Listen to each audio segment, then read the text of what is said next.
നമസ്കാരം മലയാളി വാർത്തയുടെ പ്രിയപ്പെട്ട പ്രേക്ഷകരെ, ഏറ്റവും നിർണായകമായ ഒരു വാർത്തയിലേക്കാണ് നമ്മളിപ്പോൾ പോകുന്നത്. ഇന്ന് കാപ്പ കേസിൽ ജയിലിലായിരിക്കുന്ന വാഴോട്ടുകോണം കൗൺസിലർ ആർ സുഗതൻ ഇപ്പോൾ സത്യപ്രതിജ്ഞ ചെയ്തിരിക്കുകയാണ്. പുനഃസത്യപ്രതിജ്ഞയാണ് നടന്നിരിക്കുന്നത്. കഴിഞ്ഞ ദിവസങ്ങളൊക്കെ നമുക്കറിയാം, സംഭവത്തിന്റെ പശ്ചാത്തലമൊക്കെ അറിയാവുന്നതാണ്.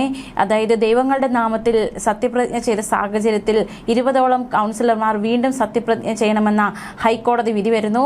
ഇതിന് പിന്നാലെ 19ഓളം കൗൺസിലർമാർ വീണ്ടും പുനഃപ്രതിജ്ഞ ചെയ്തിരുന്നു. പക്ഷേ കാപ്പ കേസിൽ അറസ്റ്റിലായതിനെ തുടർന്ന് വാഴോട്ടുകോണം കൗൺസിലർ സുഗതൻ ജയിലിലാണ്. അതുകൊണ്ട് സത്യപ്രതിജ്ഞ ചെയ്യാൻ പറ്റിയില്ല. മാത്രമല്ല, ഈ ഒരു മാസത്തിനുള്ളിൽ തന്നെ സത്യപ്രതിജ്ഞ ചെയ്തില്ലെങ്കിൽ അയോഗ്യനാകാനുള്ള സാധ്യതയുണ്ട്. ഈ സാഹചര്യത്തിൽ സുഗതൻ ഹൈക്കോടതിയെ സമീപിക്കുന്നു. സത്യപ്രതിജ്ഞ ചെയ്യാൻ ജാമ്യം വേണമെന്ന ആവശ്യവുമായി. പക്ഷേ കോടതി മറ്റൊരു അസാധാരണമായ നീക്കമാണ് നടത്തിയത്. അതായത് ജയിലിനുള്ളിൽ തന്നെ സത്യപ്രതിജ്ഞ ചെയ്യാനുള്ള അവസരമൊരുക്കുകയായിരുന്നു ഹൈക്കോടതി. അത്തരത്തിലൊരു ഉത്തരവ് ഹൈക്കോടതി പുറപ്പെടുവിക്കുകയായിരുന്നു. അതനുസരിച്ചാണ് സുഗതൻ ഇന്ന് ജയിലിനകത്ത് തന്നെ സത്യപ്രതിജ്ഞ ചെയ്യാനുള്ള സാഹചര്യമുണ്ടായത്. പ്രത്യേകിച്ച് ഇന്ന് വിയൂർ സെൻട്രൽ ജയിലാണ് സുഗതൻ. അവിടുത്തെ വിയൂർ സെൻട്രൽ ജയിലിലെ ലൈബ്രറി ഹാളിൽ വെച്ചാണ് പന്തലൊരുക്കി സുഗതന് വേണ്ടി സത്യപ്രതിജ്ഞയ്ക്കായുള്ള ക്രമീകരണങ്ങൾ ഒരുക്കിയത്. മേയർ വി രാജേഷ് എത്തിയിരുന്നു. അദ്ദേഹമാണ് സത്യവാചകം ചൊല്ലിക്കൊടുത്തത്. ഔദ്യോഗിക വേഷത്തിലാണ് മേയർ വി രാജേഷ് സത്യവാചകം ചൊല്ലിക്കൊടുക്കാൻ എത്തിയത്. മാത്രമല്ല, 3 കസേരകൾ വേദിയിൽ സജ്ജമാക്കിയിരുന്നു. ഒന്ന് ജയിൽ സൂപ്രണ്ട് രാജേഷ്, അതുമാത്രമല്ല mayor V Rajesh, corporation secretary എന്നിവർക്കായിട്ടായിരുന്നു ഈ കസേര. അതിനുശേഷം സുഗതൻ വരുന്നു. സുഗതൻ ഈ ഒരു സത്യവാചകം ചൊല്ലുകയുണ്ടായി. സത്യവാചകം ചൊല്ലിക്കൊടുത്തത് മേയറായിരുന്നു. പിന്നാലെ സത്യവാചകം ഈശ്വരനാമത്തിലാണ് പുനഃപ്രതിജ്ഞ സുഗതൻ നടത്തിയിരിക്കുന്നത്. ശേഷം രേഖകളിൽ ഒപ്പിടുന്നു, ഔദ്യോഗിക നടപടികൾ നടത്തുന്നു. എന്തായാലും അസാധാരണമായ സംഭവമായി ഇത് മാറിയിരിക്കുകയാണ്. രാവിലെ 11 മണിയോടെയാണ് സത്യപ്രതിജ്ഞാ ചടങ്ങുകളൊക്കെ ആരംഭിച്ചത്. സംസ്ഥാന ചരിത്രത്തിൽ തന്നെ ആദ്യമായിട്ടാണ് ഇത്തരത്തിൽ ജയിലിൽ ഒരു സത്യപ്രതിജ്ഞാ ചടങ്ങ് നടക്കുന്നത്. ഹൈക്കോടതിയുടെ അനുമതിയോടെയാണ് ആർ സുഗതൻ സത്യപ്രതിജ്ഞ ചെയ്തിരിക്കുന്നത് എന്നതും ഏറ്റവും ശ്രദ്ധേയമാണ്. മാത്രമല്ല, ഇത്തരത്തിൽ ഒരു നിർണായക വിധി പുറപ്പെടുവിക്കുമ്പോൾ കോടതി പറഞ്ഞ ചില കാര്യങ്ങളുണ്ട്. അതായത് ജനാധിപത്യത്തെ സംരക്ഷിക്കുക എന്നത് കോടതിയുടെ കടമയാണെന്ന് കോടതി വ്യക്തമാക്കിയിരുന്നു. ജനാധിപത്യത്തിൽ ജനകീയ കൽപ്പന മാനിക്കപ്പെടണമെന്നും ഹൈക്കോടതി വ്യക്തമാക്കി.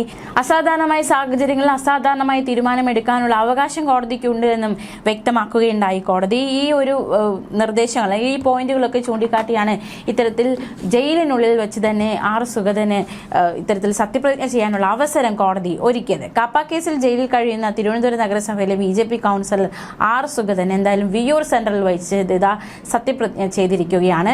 ഹൈക്കോടതിയുടെ അനുമതിയോടെയാണ് ഇത്തരത്തിൽ സത്യപ്രതിജ്ഞ ചെയ്തിരിക്കുന്നത്. സത്യപ്രതിജ്ഞ ചടങ്ങുകളൊക്കെ പൂർത്തിയായിരിക്കുന്നു.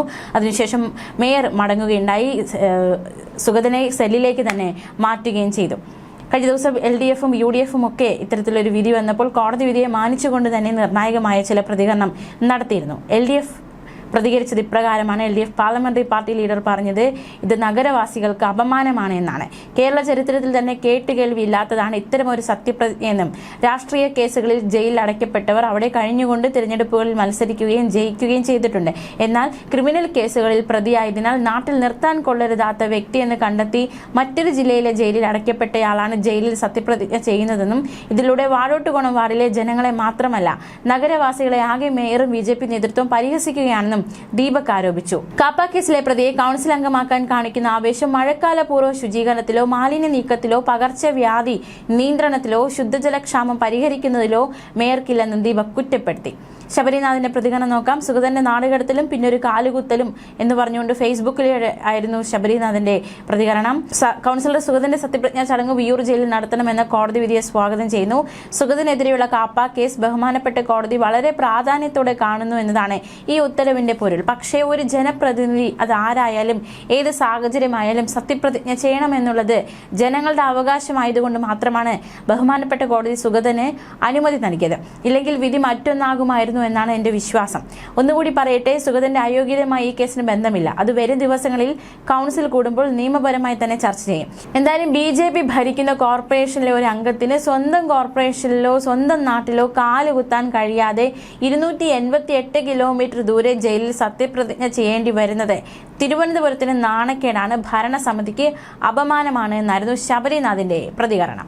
അതേസമയം സുഗതൻ സത്യപ്രതിജ്ഞ ചെയ്തു. ആ ഒരു സത്യപ്രതിജ്ഞ ചെയ്യാതെയുള്ള ചെയ്യാതിരുന്നാലുള്ള അയോഗ്യത, ആ പ്രതിസന്ധികളൊക്കെ മാറിപ്പോയിരിക്കുന്നു. ഇനിയും BJPക്ക് മുന്നിൽ വെല്ലുവിളികളുണ്ട്. അതായത് ഈ യോഗത്തിൽ പങ്കെടുക്കേണ്ടതായിട്ട്, തുടർച്ചയായിട്ട് യോഗങ്ങളിൽ പങ്കെടുക്കാതിരുന്നാൽ അയോഗ്യനാകുന്ന സാഹചര്യമുണ്ട്. അത്തരത്തിൽ ഒരു വലിയൊരു വെല്ലുവിളി കൂടി BJPക്ക് മുന്നിൽ ഉണ്ട്. അപ്പോൾ അതെങ്ങനെയാണ് ഇനി BJP നേരിടുക എന്നതും കാത്തിരുന്ന് കാണേണ്ട കാര്യം തന്നെയാണ്. എന്തായാലും നിർണായകമായ ഒരു സംഭവമാണ് ഉണ്ടായിരിക്കുന്നത്. അതേസമയം കൗൺസിലറുടെ സത്യപ്രതിജ്ഞാ ചടങ്ങ് ജനാധിപത്യ പ്രക്രിയയുടെ ഭാഗമായതിനാൽ ഇത് റിപ്പോർട്ട് ചെയ്യാൻ അക്രഡിറ്റഡ് മാധ്യമ പ്രവർത്തകർക്കും ജയിൽ സൂപ്രണ്ട് സൗകര്യമൊരുക്കണമെന്ന് ജസ്റ്റിസ് PV കുഞ്ഞികൃഷ്ണന്റെ ഉത്തരവിൽ വ്യക്തമാക്കിയിരുന്നു. ഇതനുസരിച്ച് അത്തരത്തിലുള്ള സൗകര്യം മാധ്യമങ്ങൾക്കും ഒരുക്കിയിരുന്നു. എന്തായാലും ഈ ഒരു സത്യപ്രതിജ്ഞാ ചടങ്ങൊക്കെ ഇപ്പോൾ മാധ്യമങ്ങളിലൂടെ നമ്മൾ കണ്ടു കഴിഞ്ഞു. കേവലം സാങ്കേതിക നടപടിക്രമങ്ങളുടെ പേരിൽ ജനവിധി ഇല്ലാതാക്കരുതെന്നും തർക്കത്തിലുള്ള സത്യപ്രതിജ്ഞയുടെ പേരിൽ ജനാധിപത്യത്തിന്റെ സ്പന്ദനം തകർന്ന സാഹചര്യമുണ്ടായാൽ അത് ഉയർത്തിപ്പിടിക്കുക എന്നത് കോടതിയുടെ കടമയാണെന്നും കോടതി നിരീക്ഷിച്ചിരുന്നു.